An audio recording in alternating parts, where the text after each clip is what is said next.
flour is already on your hands before the city opens its eyes. The stone is turning in the dark. Welcome to History of Ordinary People. Here we leave behind the famous names and step into the lives of the people who built the world around them. Live the lives history forgot. The smell finds you first. Grain dust and animal and old stone layered into the wall so deeply that no amount of sweeping will ever fully clear it. You have stopped noticing it the way you have stopped noticing the weight of a full sack against your shoulder, the way you have stopped noticing the low ceiling, and the way the light falls pale and thin through the doorway in the early morning. The workshop is simply the workshop. It is the place where the day begins, and it begins before most of the city has stirred. Outside, the streets are still carrying the last of the night carts. You can hear them, the slow groan of wooden wheels on stone, the occasional call of a driver urging his animal forward through a narrow passage. The deliveries come in the dark because the city does not permit them in the daylight hours, and so the world that feeds Rome moves through its streets before Rome is awake to see it. You have heard those carts your entire working life. You do not need to look up to know what they are carrying, or where they are going, or how long it will take them to reach the doors of the men who are waiting for them. Your own delivery came yesterday. The sacks are stacked along the far wall, a dozen of them, fat and firm, their cloth sides pale with dust from the road. You checked them last evening before the light failed. The grain inside is dry and clean, which is not always the case, and you pressed your hand into the opening of one sack and let the grain run between your fingers and felt the quality of it before you tied the mouth shut again and set the lamp down and went to sleep. This morning there is work to do before the stones can turn. You move through the workshop in the grey half-light, your feet finding their way across the familiar floor without needing to think about it. The space is not large. The millstones occupy most of it, 2 of them side by side, each one waist-high and heavy beyond what a man could shift alone. The lower stone sits fixed against the floor, broad and solid, its surface worn smooth at the centre from years of use. The upper stone rests on top of it, fitted carefully, its shape wider at the top and narrower where it meets the lower stone. The wood of the drive frame rising from its sides and curving outward to where the animal will be attached. You run your hand along the upper stone's edge as you pass it. The surface feels right, dry. No grit from yesterday's run that should not be there. The mule is in the narrow space at the side of the building, behind the partition of rough timber that separates her working area from the rest of the floor. She hears you moving before you reach her and shifts her weight and blows a slow breath through her nose. You come in beside her, and she does not move away. She knows the routine as well as you do, perhaps better, since she has only one task and you have many. You check her legs first, running your hands down each one in the dimness, feeling for anything wrong. Then her back, her sides. She is fine. She is always fine, which is a thing you have learned not to take for granted. The harness is hanging on the peg beside the partition. You lift it down and it is heavier than it looks, the leather stiff in the morning cool. You work the straps across her back and chest, your fingers moving through the buckles the way they always do, and she stands patiently through it, her ears moving, listening to the street sounds outside. When the harness is fitted and the long wooden arm of the drive frame is connected and the whole mechanism checks right, you step back and she shifts forward a half step, testing the resistance of the stone. Not yet. You move to the first of the grain sacks. It is heavier than a man wants to carry before the day has had time to begin properly, but you have been carrying sacks like this one for long enough that your back makes no argument. You hoist it up and bring it across to the feed opening at the top of the upper stone, and you work the knot loose and hold the mouth of the sack ready. The light through the doorway has shifted. Not bright, but no longer dark. Somewhere further along the street a shutter opens. The city is beginning. You click your tongue once at the mule and she leans into the frame and begins to walk. The upper stone moves, slowly at first, the way it always does when the morning is cool and the mechanism is stiff, a deep grinding resistance as stone finds its position against stone. You have heard this sound more mornings than you could count, and it still has a quality to it that other sounds do not. Something that is both the building complaining and the building working. Something you feel in your chest as much as you hear it with your ears. The mule keeps her pace. The stone settles into its turn. The resistance eases slightly as the warmth of friction begins to build. You pour the grain.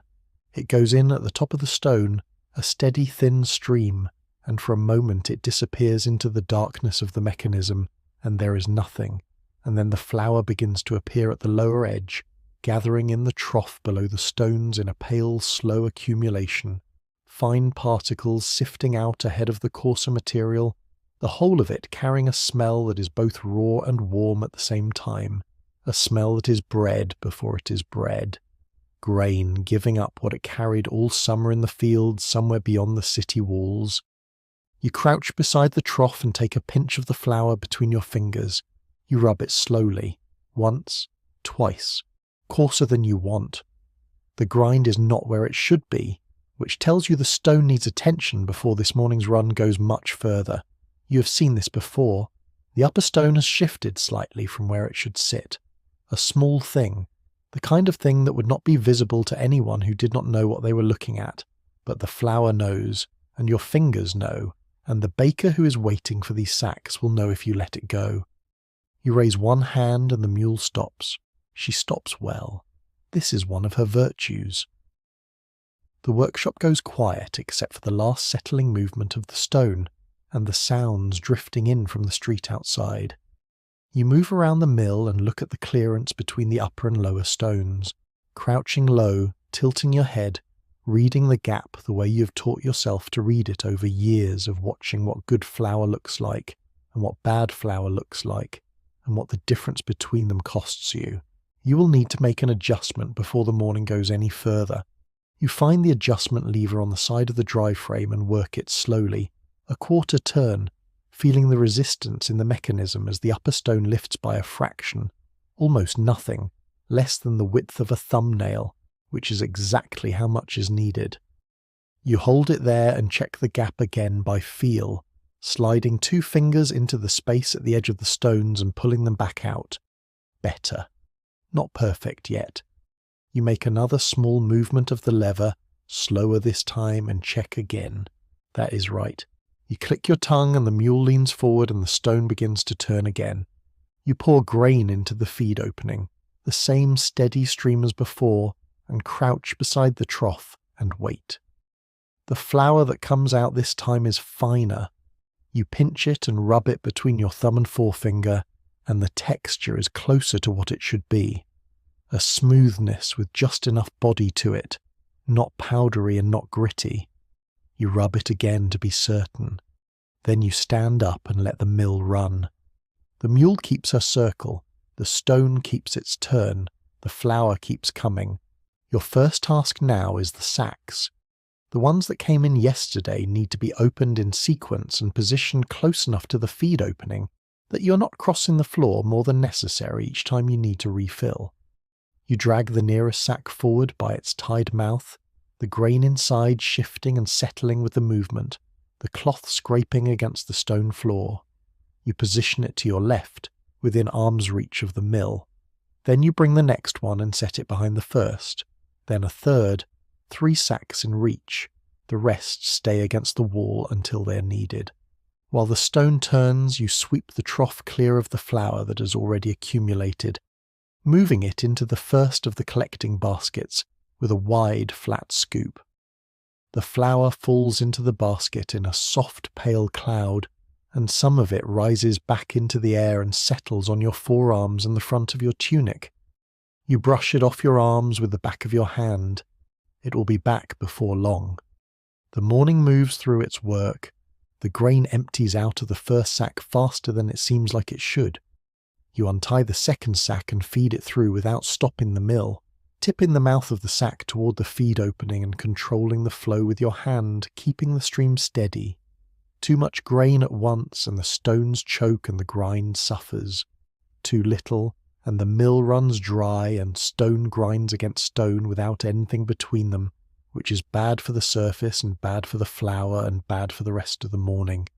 You have learned the rate by feel and you hold it there, your wrist tilting slightly, the grain running out in a controlled pour. The collecting basket fills. You lift it when it is heavy enough to need lifting, carry it to the sorting table at the side of the room, and set it down. Then you carry the empty basket back and position it under the trough again. This circuit from the mill to the table and back you will make more times this morning than you will bother to count. At the sorting table you take the sieve from its hook on the wall. It is a wide flat frame of wood with a mesh of woven material stretched across it, the mesh fine enough to hold the coarser particles back while the finer flour passes through. You pour the contents of the basket onto the sieve and begin to work it. A back and forth motion with both hands, the frame moving in a steady rhythm over the collection trough below. The fine flour drops through in a pale falling stream.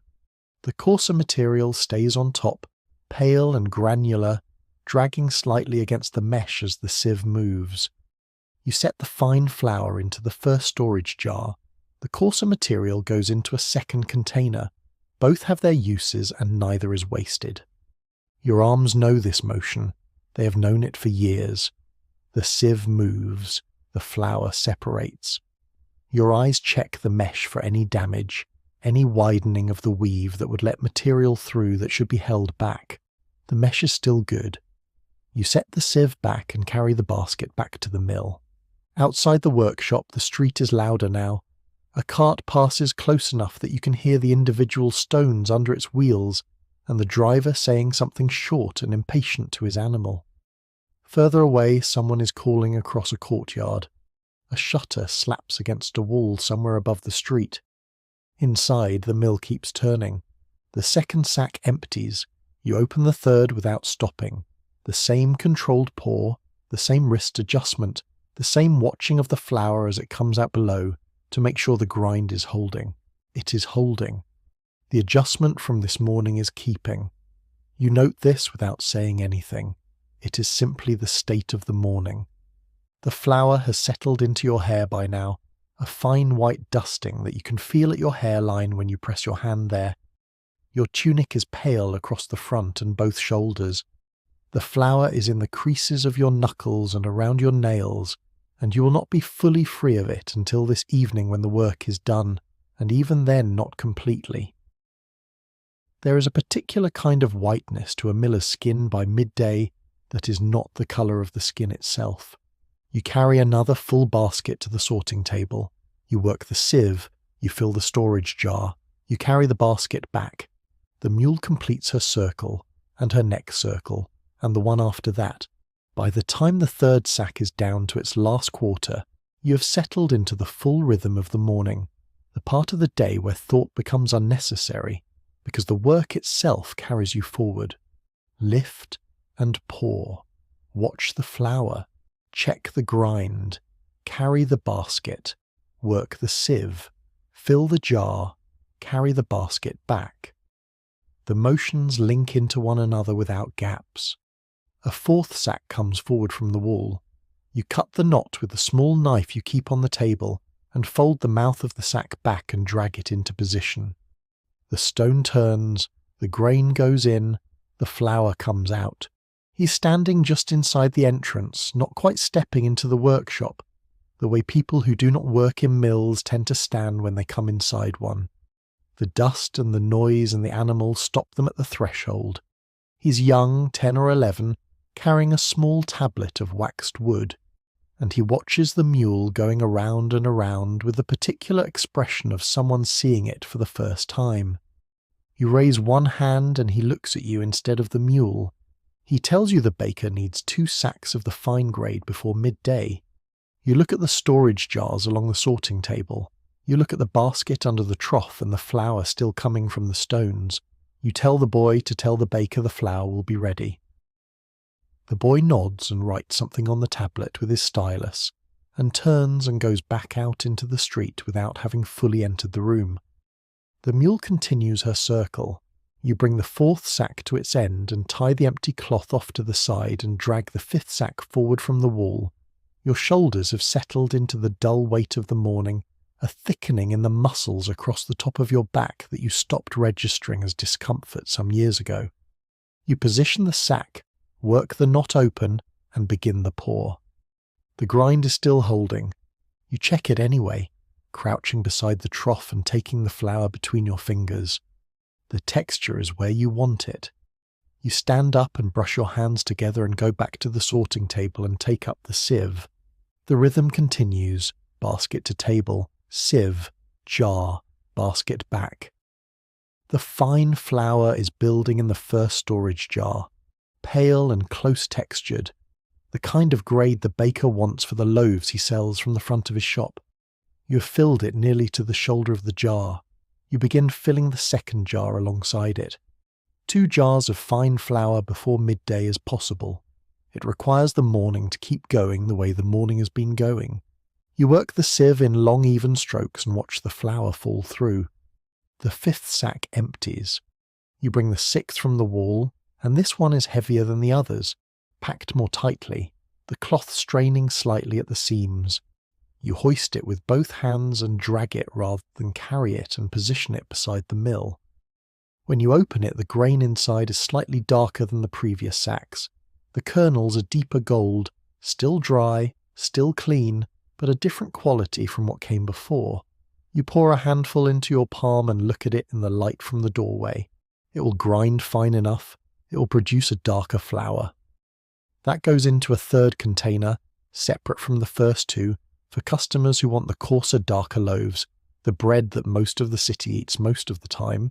You pour the 6th sack into the feed opening and the stone takes it, and the flour that comes out below is darker, the colour of unbleached linen, and you redirect the collection into the 3rd basket and carry it separately to the table and begin a new jar.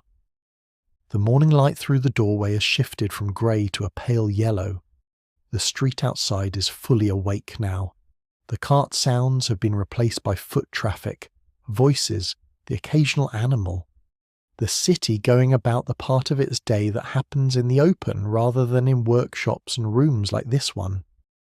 Inside the mill, the air is thick with flour particles suspended in the light from the doorway. A slow, drifting column of pale dust that hangs and turns and never fully settles. You breathe it in the way you always breathe it in, through your nose, which stopped registering it long ago. The taste of it sits at the back of your throat faintly, like something between food and stone. The 6th sack empties. You stop the mule and let her stand. She drops her head and breathes. You check the stones again while they're still, running your hand around the edge of the upper stone and then crouching to look at the gap. The morning's grinding has shifted the position slightly again, less than before, not enough to have affected the flour, but enough that you make a small correction with the lever before you start again. Half the adjustment you made at the start of the morning. You check it by feel. You stand up. You look at the storage jars on the table. The 1st jar of fine flour is full. The 2nd is past its halfway point. The 3rd, the darker flour, has a hand's depth in the bottom. You calculate against what the baker's boy asked for. 2 sacks of fine grade. The 1st jar accounts for 1 sack.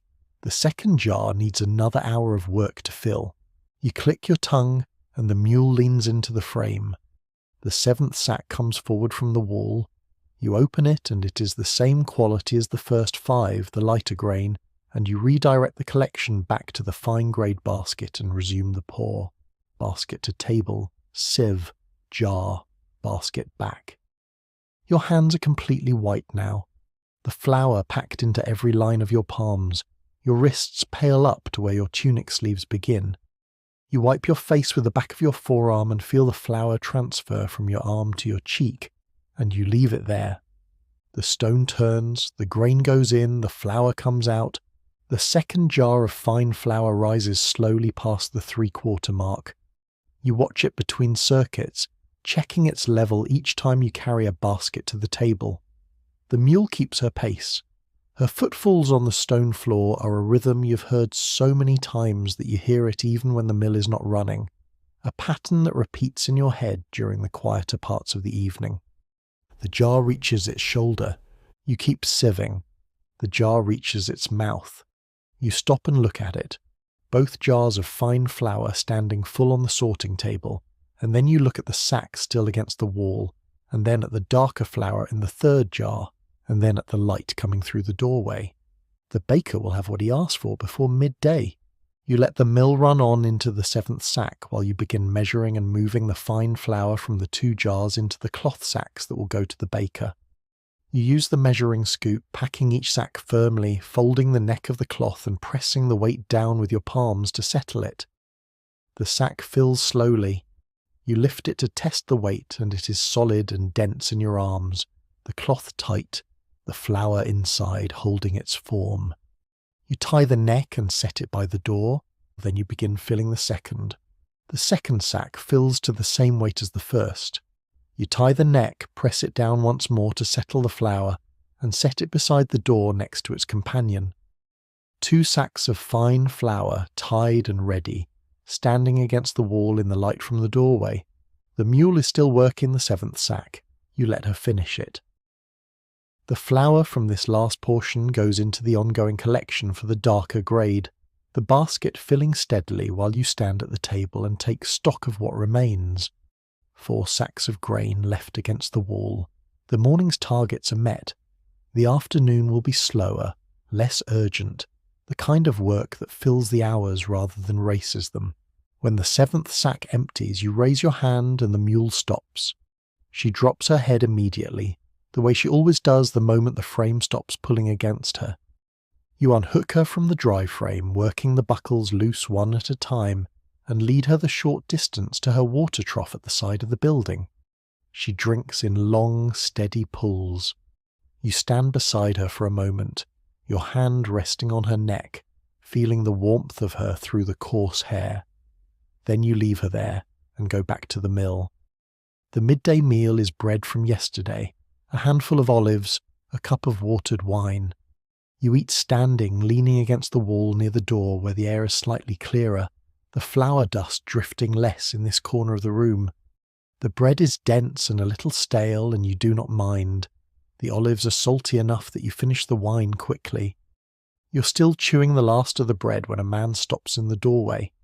He's broader than the boy from earlier, an apron tied over his tunic, the apron marked with old flour stains, gone grey with washing. He looks past you to the 2 sacks standing by the door and then back at you, and you nod toward them, and he crosses the room and crouches and tests the weight of the first sack with one hand before lifting it onto his shoulder. He grunts slightly with the effort and shifts his stance to balance it. He asks if the second is the same grade. You tell him it is. He lifts the second sack onto his other shoulder, adjusting his footing under the combined weight, and turns toward the door. He pauses there for a moment, framed by the brighter light of the street behind him, the 2 sacks balanced across his shoulders, and then he is gone, out into the noise of the street, and you hear his footsteps for a few moments longer than you can see him. You finish the wine. The afternoon's work begins without much transition. The mule has had her rest and her water, and when you lead her back to the drive frame, she takes her position without resistance, lowering her head into the harness while you fasten the buckles. You open the 8th sack and begin the pour, and the stone takes up its turn again, the same sound as the morning, the same grinding settle as the mechanism finds its rhythm. The afternoon's grain is the darker variety again, like the 6th and 7th sacks, and the flour that comes through is the same deeper colour. You direct it into the basket for the coarse grade and carry it to the table and work the sieve. The jar for the darker flour, which had a hand's depth in it before midday, begins to climb again. The pace of the afternoon is different from the morning. There is no boy at the door, no deadline pressing against the work. You move at the rate the mill moves, basket to table, sieve, jar, basket back, and the rhythm settles into something closer to ease than urgency. The light through the doorway shifts gradually from the high, pale yellow of midday towards something with more gold in it, the angle lengthening across the floor, the dust in the air catching it differently as the afternoon goes on. The 8th sack empties, the 9th follows. By the time the 10th and final sack is opened, the jar for the darker flower is full, and a second jar beside it is filling steadily. You check the stones once more during this run, more out of habit than necessity, crouching beside the mill and running your fingers along the gap. The grind has held since this morning's correction. You make no further adjustment. The 10th sack runs down to its last measure of grain. You watch it go, tipping the empty cloth to catch the final handfuls, shaking it out completely before setting it aside with the others. You raise your hand, the mule stops. This time she does not simply drop her head. She shifts her weight back from the frame and stands with the loose, settled posture of an animal that knows the working day has ended. You unhook her from the drive frame for the second and final time and lead her back to her space behind the partition, where you remove the harness and hang it on its peg and check her over again, the same way you did before dawn, hands moving down her legs, across her back, finding nothing wrong. You bring her feed and leave her to it. The mill itself needs attention before the day is finished. You take the broom from where it leans against the wall and begin at the trough beneath the stones, sweeping the last scattered flour and grain fragments into a pile, working outward across the floor in the direction of the door. The floor beneath the stones is permanently pale, the stone itself stained white from years of this same sweeping, and your broom moves across ground that has been swept by this same motion more times than anyone could count. You sweep the pile out through the doorway, into the street, where it joins the general dust of the city's working surfaces. The empty sacks are gathered and folded and stacked against the wall, where the full ones stood this morning, ready to be returned or reused. The jars of flour, the coarse grade mostly since the fine grade left with the man at midday, stand along the sorting table, their contents settled and quiet. You check the stones one final time before you straighten up, running your hand along the upper stone's edge in the fading light, feeling for anything that should not be there. The surface is clean, the gap is correct. Tomorrow it will need checking again, the way it needed checking this morning, the way it will need checking every morning, but for today the work with the stones is finished.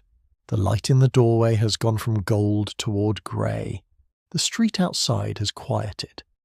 The cart traffic that filled the early morning is gone, replaced now by the slower sounds of evening. A door closing somewhere down the row, a voice calling a name, the scrape of a shutter being drawn across a window. Inside the workshop the light has gone flat and grey, the kind of light that makes the white dust on every surface seem to glow faintly, even as everything else dims around it. You bring in the evening meal from what was left over, more bread, a little cheese, the last of the olives from midday. You eat sitting on the low stool near the wall, your back against the stone, your legs stretched out in front of you. The stool is positioned where it has always been positioned, close enough to the mill that you can see the stones from where you sit, far enough that you're not in the drift of dust that still settles slowly from the day's work. Your hands are still pale. You rub them together and the dry flour falls away in small flakes, but the colour stays, worked into the skin itself, into the lines of your knuckles and the beds of your nails. It will be there in the morning too, it is always there in the morning. The mule shifts behind the partition, settling into the straw and goes quiet. You finish the bread and set the cup down and sit for a while without doing anything else. The stones are still. The jars on the sorting table hold their flour in the dimness, dark shapes against the pale wood. Tomorrow there will be more grain to bring in from the wall, more sacks to open, the same stones to check before the mule is harnessed again.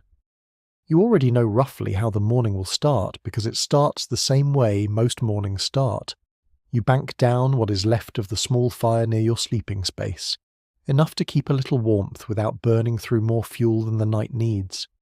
You pull the blanket from where it is folded against the wall and lay it out on the mat. Before you lie down, you check the stones one more time. Not because anything is wrong with them, you checked them already and they were fine, but because your hand goes there on its own, the way it has every evening for longer than you could say.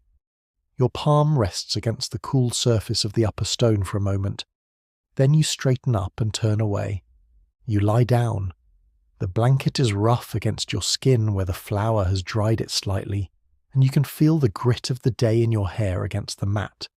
Your shoulders ache in the particular way they ache every evening, a dull weight across the top of your back that will be gone by morning and will return by midday. Outside, the street sounds thin out further. Someone laughs, briefly, somewhere not far off. A door closes, then quiet. You think, vaguely, about the sacks left against the wall for tomorrow, and about the gap between the stones, and about whether the grain in the last of the sacks will grind the same as today's did. The thoughts are not urgent. They're just there, the way the smell of the flour is just there, settling over you the same way it settles over everything in this room. Your eyes close. The stones sit dark and still in the corner of the room, waiting for morning. Thank you for joining me for another journey into the past. If you enjoyed today's episode, be sure to follow the show so you never miss another ordinary life.